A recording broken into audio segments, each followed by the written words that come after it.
ഗതാഗത മന്ത്രിയായി അധികാരത്തിൽ വന്നത് മുതൽ KSRTC എപ്പോഴും വാർത്തകളിൽ ഇടം പിടിക്കാറുണ്ട്. സ്വന്തം ഡിപ്പാർട്ട്മെന്റാണെന്നുള്ള പരിഗണന പോലും ഇല്ലാതെയാണ് തെറ്റ് കണ്ടാൽ മന്ത്രി നടപടിയെടുക്കുന്നത്. ഇപ്പോൾ ഇതാ ഡിപ്പോയിലുള്ള ജീവനക്കാർക്ക് കിട്ടിയത് മുട്ടൻ പണിയാണ്. എന്താണെന്നല്ലേ? യാത്രക്കാരൻ എന്ന പേരിൽ KSRTC ഡിപ്പോകളിലെ കൺട്രോൾ റൂമിലേക്ക് ഫോൺ ചെയ്ത ഗണേഷ് കുമാർ കൃത്യമായി മറുപടി നൽകാത്ത 9 കണ്ടക്ടർമാരെ സ്ഥലം മാറ്റിയിരിക്കുകയാണ്. പരാതികൾ അറിയിക്കാനും ബസ് സമയം അറിയാനുമാണ് കൺട്രോൾ റൂം നടത്തുന്നതെന്നും അദ്ദേഹം പറഞ്ഞു.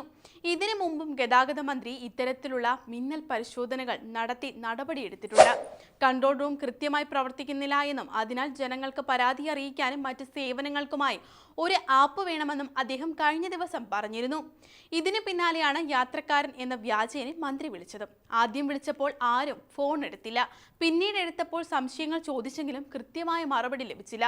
തുടർന്നാണ് KSRTC MDയെ വിളിച്ച ശേഷം അന്ന് ഡ്യൂട്ടിയിൽ ഉണ്ടായിരുന്നവരെ മാതൃവകുപ്പിലേക്ക് അയക്കാൻ അറിയിച്ചത്. വനിതാ ജീവനക്കാർ ഉൾപ്പെടെയുള്ള 9 പേരെയാണ് കാസർഗോഡ് മുതൽ തിരുവനന്തപുരം വരെയുള്ള വിവിധ ഡിപ്പോകളിലേക്ക് സ്ഥലം മാറ്റിയിരിക്കുന്നത്. ഏതായാലും മന്ത്രിയുടെ നടപടികളിൽ പുകഞ്ഞിരിക്കുകയാണ് ജീവനക്കാർ. ആശ്വാസം യാത്രക്കാർക്കും. ഇതോടെ ഗതാഗത മന്ത്രി യാത്രക്കാർക്ക് മുന്നിൽ സ്റ്റാറായി മാറിയിരിക്കുകയാണ്.